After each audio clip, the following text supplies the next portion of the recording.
Welcome to this week's Down Home with Tina. I am your host, Tina Thompson, and I have got some fun things that I'm going to be chatting with some wonderful guests in the next half hour. I hope you will definitely stick around. One of them is going to be, she happens to be my hairstylist. Her name is Alicia Dennison, and she's a local hairstylist. She's going to just give us some ideas on some of the trends that are going on, and I may or may not, you'll just have to stick around, have a picture of me when I was, oh my goodness, a kid and I had a perm, like one of those really, really, really tight curly perms. It's pretty funny. I went through some funny looking hairstyles when I was young. Anyways, also I have a wonderful fella, and he's gonna be talking with me about a book he wrote called Hugology. And his name happens to be Steve Rauch. So many folks know of him in the community, and it's going to be my first time interviewing with him and first time ever getting to really sit down and chat with him.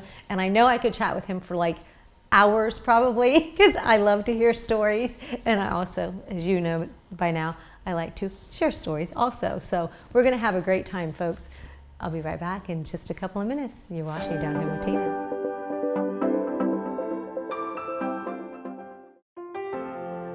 Dagger Law has been part of the Lancaster community for more than 110 years.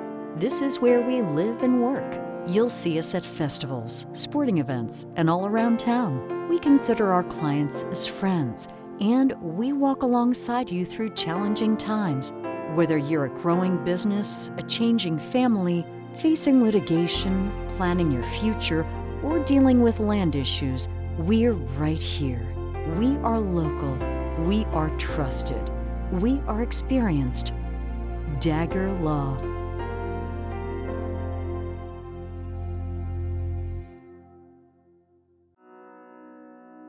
The Frankie Smith Funeral Home and Crematory in Lancaster and the Johnson Smith Funeral Home in Baltimore have a long and wonderful history of serving our community. Feel free to give us a call at 740-653-0652. Stop in and see us at either of our two locations, 405 North Columbus Street in Lancaster and 207 South Main Street in Baltimore. Respect for tradition, regard for change.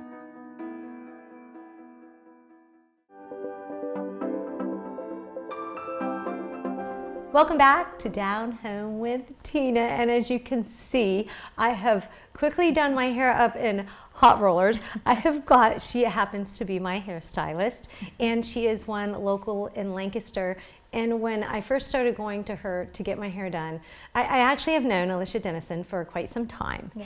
And because our kids, we have, your second oldest and my oldest graduated, so yes, we've interacted throughout many years now, I'd like to say. So I don't even know, but I thought, you know what? I remember seeing you out and about the school in different places, and you always had a smile on your face. And I don't know if it was just something that I thought she would be somebody I would like to try to have. And you're gorgeous. Oh my gosh. Thank Alicia, you. You're always so stylish. And even when you put your hair up, I'm like, I just want to look like that. And then look at me right now. Yeah, right?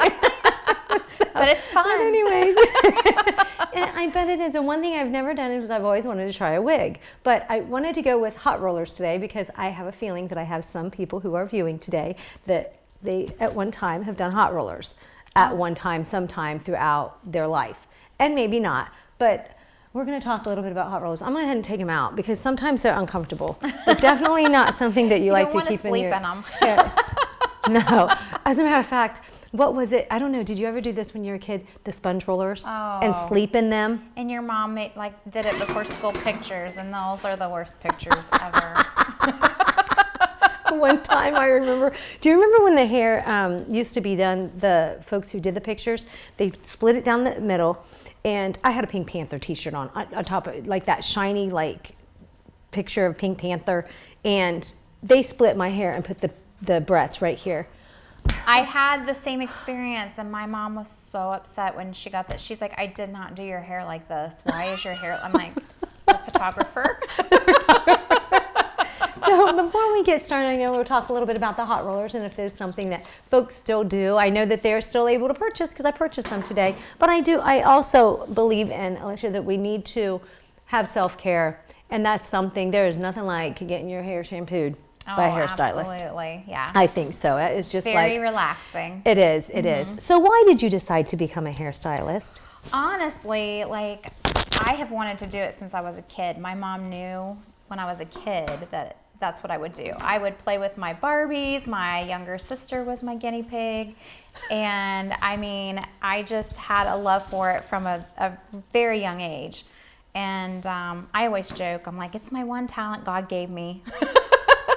But I just love it. I love being able to talk with people and just interact with people, and I love style, and so I was drawn to it at a young age. Were you ever afraid that you would disappoint somebody by doing their hair wrong?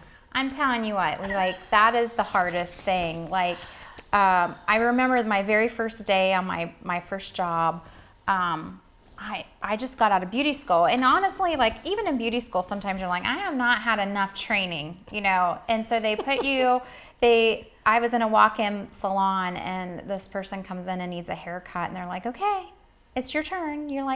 I'm like, you're gonna have me do this haircut right now? And they're like, yeah. I'm like, okay. And so you put on your brave face, and you're like, I've been doing hair for 2 years, because technically I was been in beauty school for 2 years. So 2 years, you know, put on your brave face. But yes, the trying not to be just be in your element and confident, be confident, probably. like, is a big thing. Yeah. Absolutely. And how did that first one turn out? Was it like, wow, I can do this? Oh yeah, it was. You know, I don't really remember. I haven't had too many things that actually have gone terribly wrong. Like, all of that happened in beauty school. So. How important is it to listen to your clients, to hear what they are saying to you? That's huge. You really have to listen. And over the years, I've had people say, well, this stylist just wanted to do what she wanted to do, and she doesn't care about, you know, we may not always like what the person is asking us to do, but I think it's super important to listen to, you know, what they want, and take your time to just really, like, having a consultation before you get started is a huge thing with your client. I have an aunt who lives out of town who when I was a kid, I saw her, and I was able to go to her salon and stuff. And some of the older ladies love to get their hair shampooed and sometimes trimmed or cut or whatever, and then do the rollers and sets. Yeah. Yes, yeah. Mm-hmm. Is that still something still common? Around. It's not something that I do very often, but I actually had a lady, she actually just retired, but an old hairdresser of mine, she's retired now, and she did those, and I have a friend that just retired from doing it, and yeah, it's still a thing. So I'm a beauty school dropout, and I think that I say that and lightly, and it's just one of those things. It wasn't my talent, I don't think, but I loved people, and I just did a little bit. And I just remember one lady in hair school, and I have to tell you, it was not the best haircut, and it was not the best set that I did that day, a roller and set and everything. But do you know that she came back, and I had found out because I had stopped back by after I had moved away and stopped, and they said, you know, she stopped by. The reason why, and this is what I think is so cool about you, I think it's the way you make people feel when they come in and they sit in your chair. Because that lady was there, her husband just passed away, and they'd been married like 60 years, and my goal was to make her smile and laugh. And I think that had to have been the only reason she came back. I'm just saying. I'm pretty sure it was. But how important is that part of your job? That you go, like, you're on from 9 until whenever you leave at the end of the day. I love that part of my job. I think it is one of those jobs, and not everybody can say this. Like, I can honestly say I have a job that I love. Like, and being able to have somebody come into your chair, and they're having a really bad day, and they've had some things going on in their life, and you can turn around and make them feel good about themselves and make them feel better. Not only, like, it's kind of therapy because they're getting to talk about all of their issues that are going on in their lives, so they can talk, but they feel better physically and you know, emotionally too when they're done. So, how many years have you been doing hair now, if you don't mind?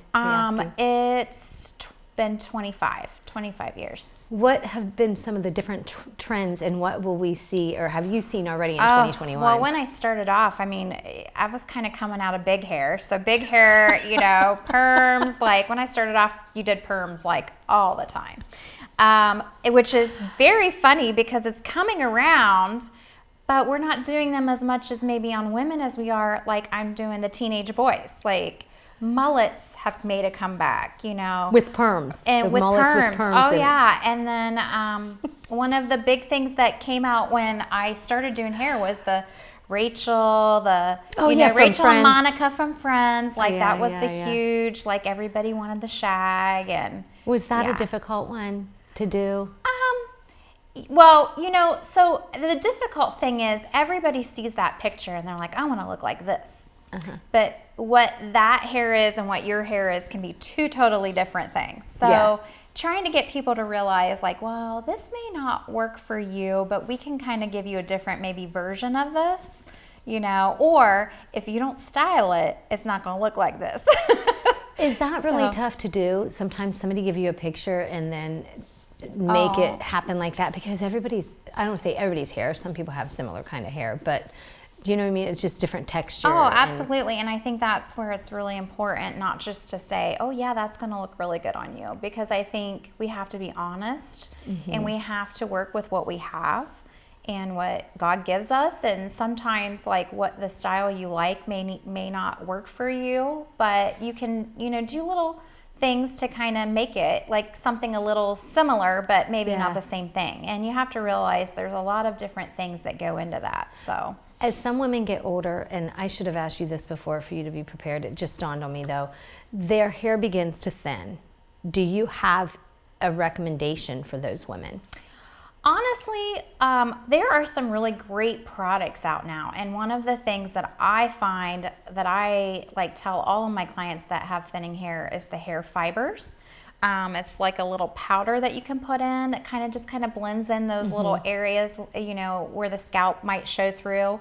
And that has been a lifesaver for those kind of people. Yeah. It really just helps kind of camouflage what's going on. I feel that if I lose any more hair, like I do, because I lose so much on a regular basis, that I'm not even to that point yet, but I'm getting there and I'm kind of nervous. It scares everybody, but I tell everybody, I'm like, look, you lose 50 to 80 hairs a day. Like that's normal shedding. Like now if you're getting clumps, then you might want to check it. And usually a lot of times it could be something as simple as a thyroid issue. Okay. So see your doctor about that. Do you have a favorite down home moment?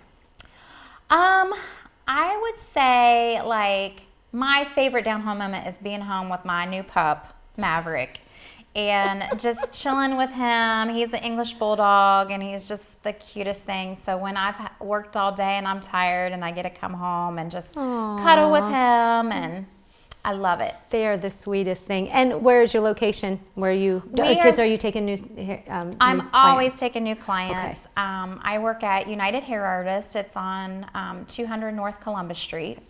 Perfect. So, yeah. Give her a call. Check her out. Find you on Facebook, Alicia Dennison. Does that work for you? Yep, absolutely. Yeah. Alrighty. Great. Thank you, sweetie, so You're much welcome. for being with me. Thanks for inviting me. If you want a mullet, you heard her. That's something that's in style these days.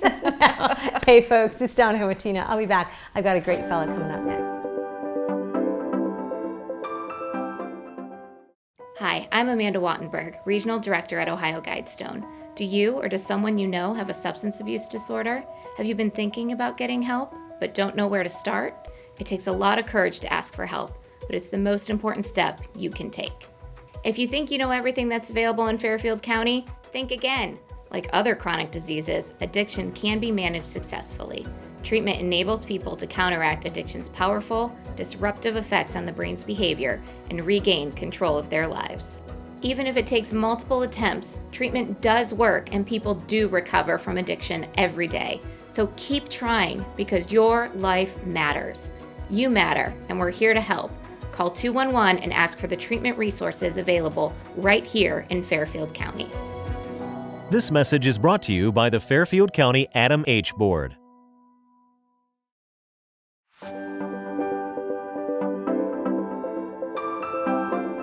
Welcome back to Down Home with Tina.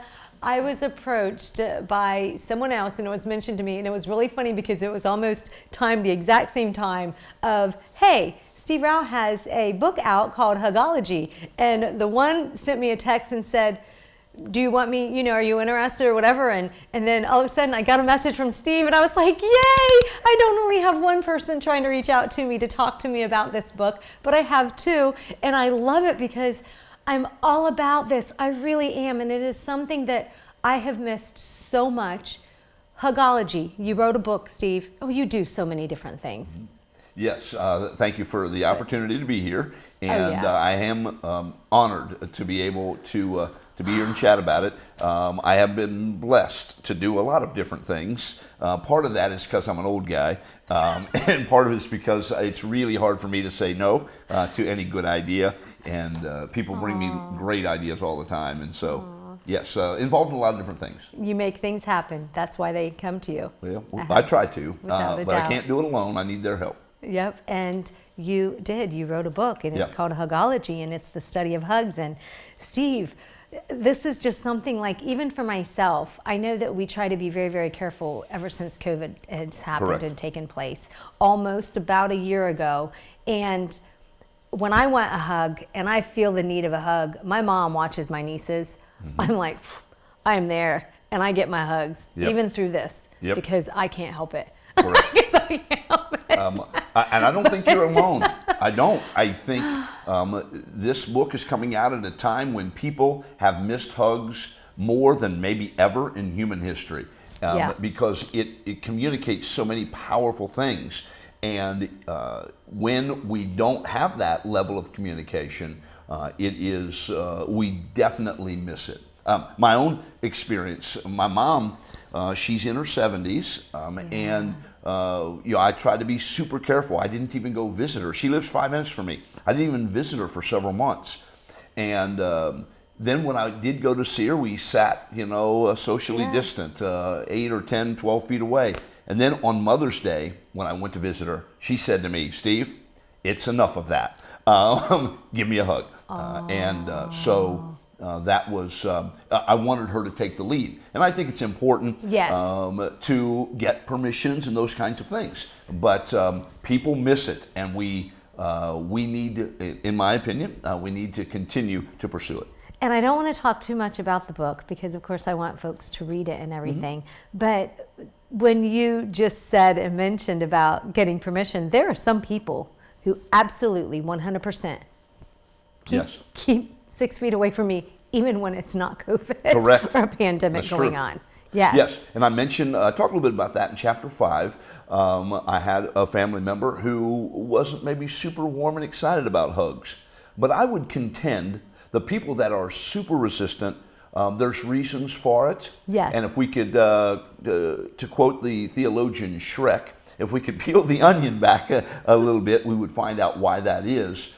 Because I don't believe humans were created by God to be resistant to a hug, a handshake, support. So I think there are a very, very small minority of people who don't want hugs at all, and it's just not comfortable for them at all. I think most people do. They need it from someone that's connected with them. They need it from someone they feel safe with. They need it from someone who's built relationships with them.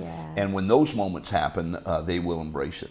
I had an Army friend. We were in many years ago, and we didn't see one another for several years, and a group of us got together, and we hugged at the beginning of it, and we made a joke, and I always remembered that about her. So it was at the end of our, we had spent most of the day together, and I joke about it, and you can do that. You can be lightheartedly about it and be like, can I come in for a hug? Right. And typically, because you don't know, then she would know when she would see me again. They're going to say, yes, you can come in for a hug. But it's really getting across that threshold of them and that comfort of they know you're not going to just keep coming up and hugging all over them all of the time. Exactly. It's kind of a respect. It is. And I talk about the importance of getting permission. But in those situations, and I love it that you told that story, because I wrote this book for two reasons. One, sometimes people aren't sure whether they should risk it. And they're not sure, should I, could I don't know. My challenge is, let's do it, because we'll be able to communicate more powerfully with a hug than you can even with words. It will say all kinds of wonderful things about you and about them, and you'll make a connection that you wouldn't get otherwise. So that's one of the reasons I wrote it. If you're wondering if you should, go ahead. The second reason I wrote it is because I want people to tell their hug stories. You just told that story right there. And when you told it, in your mind, you went back to that moment and you felt the emotion of hugging your friend. And if your friend was here, she would have felt that emotion as well. And I got a little piece of that emotion that you were sharing. And so if we'll share those stories, as a matter of fact, I started a Facebook page called Hugology so that people can share their stories. So if you go to Facebook, look up Hugology, you'll see my ugly and old mug on there. And then you can share your story about a hug. And maybe if there was a sequel to the book, it could be some of those stories. Oh, that would be awesome. I do have one other one. This one is one of those where I became friends with this woman, and I was not, we didn't really have much communication at all. Yeah. We worked together and our paths barely crossed. And I love most everybody, and I just want everybody to be my friend. So we just hadn't gotten to that part yet, I guess, in that work relationship. But she came in one day and I saw something was wrong with her. And she told me that one of her dear friends and neighbor had just dropped over of a heart attack. And I actually risked it. I was like, I was just like, I wouldn't normally ask you this, but can I give you a hug? And she said, absolutely. She did. Do you know, it was we crossed that line of we're forever friends. Yes. Well, and it how was many just years ago because was that? Okay, let me think. It would have been about 10 years ago. Yeah, so you had an interaction 10 years ago that the whole process may have been 5 minutes long, but you remember it because it was significant. After that hug, Steve, she went into the whole story and had never opened up to me ever before. Yes. And I was just like, oh my gosh. And I get goosebumps because right now, to this day, the emotion of that comes back to me. And that's what you share about in this book. It is, and it's why I wrote it, so that Tina could have that emotional memory. Again, if your friend was here that you hugged, she would have that same emotional memory. And I'm picking up on a little bit of that connection as well. And that's why we need to risk it, and that's why we need to tell the story. And that is what your overall goal is for folks, for what? Right now, I shouldn't speak for you, but like right now, we can't give mom a hug. So let's go back to a time when we could give mom a hug. Yeah. And remember that. Correct. And I relive it in our minds. Yeah, and I think the time is coming when we'll be able to do that. We're seeing the numbers go down. People are getting vaccines. Even this weekend, people that I'm very close with getting the vaccine. So I think the light at the end of the tunnel is there. It's one of the reasons I went with the color yellow. It's kind of a bright, fun. Sunshine. Reminds me of the sun. It is. And you get that sense of that sunshine feeling when you give a hug or receive a hug from someone. It makes you smile and feel good. So I think we're getting closer to that. Somebody asked me recently, what's the difference between a handshake and a hug? And actually, in my opinion, I think a hug is actually safer in some ways because it's not skin-to-skin contact. You're typically you're hugging them, and your maybe hands are touching their back of their clothes and that kind of thing, and your faces you're not face to face with them, but your heads are to the side. So it might even be safer. I'm not even sure. No science on that, but I know it is more powerful in its communication when it says, I see you, I care about you, you're important to me, I love you, thank you for being in my life, I'm sorry that you had to deal with a difficult time, I'm here for you. It says all of those things without using any words. And although that person may already know value about themselves, but you are also confirming that and validating that to them, how much more valuable they are to deserve a hug. For sure. I don't know, does that make sense? It does, it does. I mean, I was like feeling that one. Well, because we all have self-doubt in our lives. And when somebody else comes along and they say, I see you, you're important to me, and we have a special connection. Because obviously you don't hug strangers, right? There are a couple of occasions where you might, and that is maybe if there was a tragedy or if there was a shared experience. Yes. And even on a positive note, I've gone to Ohio State football games. I'm hugging people I've never met before. I've never seen before. We scored a winning touchdown, which we did a lot. And I just hugged this dude next to me because he's happy and I'm happy and we're celebrating together. The joyful hug. Yes, exactly. Exactly. So on rare occasions we hug strangers.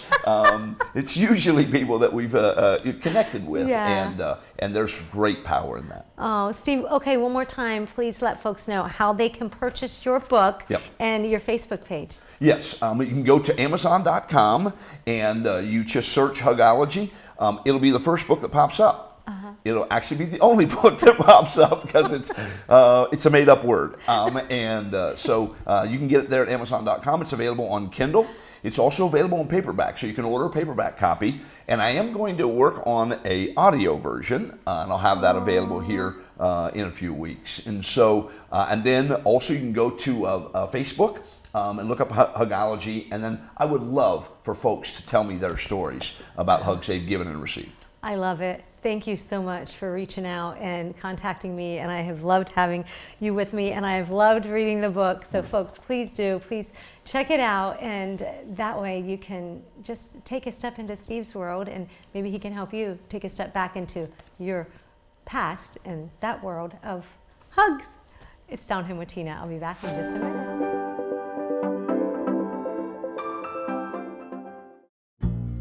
Fairfield Federal. When it comes to our customers and our community, we go above and beyond to help. Our people make the difference. We were retiring from Tucson, Arizona, and we made a retirement trip out around Ohio, having decided that's where we wanted to be.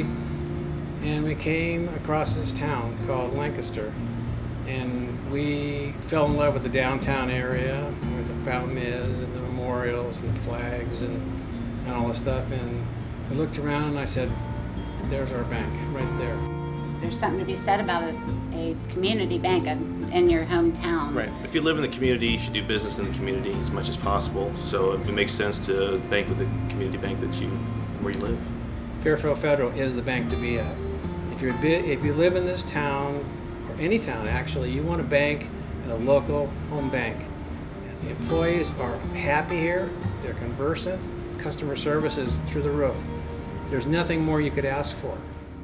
Personal or business banking, whatever you need, we take it seriously because we know you do.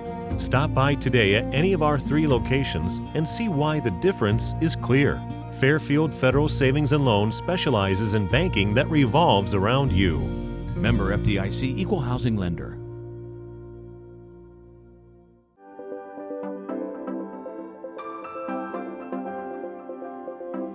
Welcome back. As you saw, Down Home with Tina is brought to you by some awesome sponsors. I just wanted to share some things about you, and they're called 7 rules of life, but I don't want you to ever think that, because some people go, a rule, I'm gonna break it because I love to break rules. I definitely don't want you to do this, but I've got some rules that maybe you could go by that are of life that can maybe help you to have a more peaceful life. Smile, because everything works out at the end of the day. Another thing is be kind.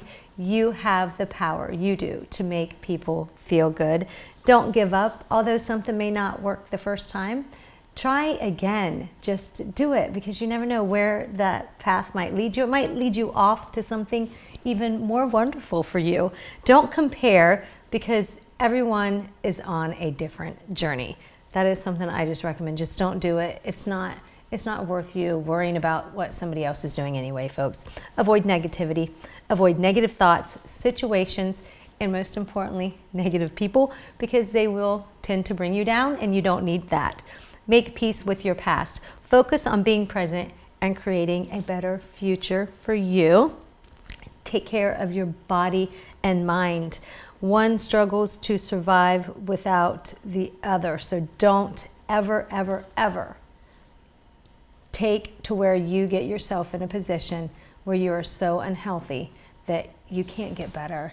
I had somebody just recently lost a family member of theirs, and they were having a conversation with me, and they said, you know what, some folks, you realize that that person who had passed hadn't really taken very good care of themselves. When you decide to take care of yourself, are you really taking care of yourself because of you?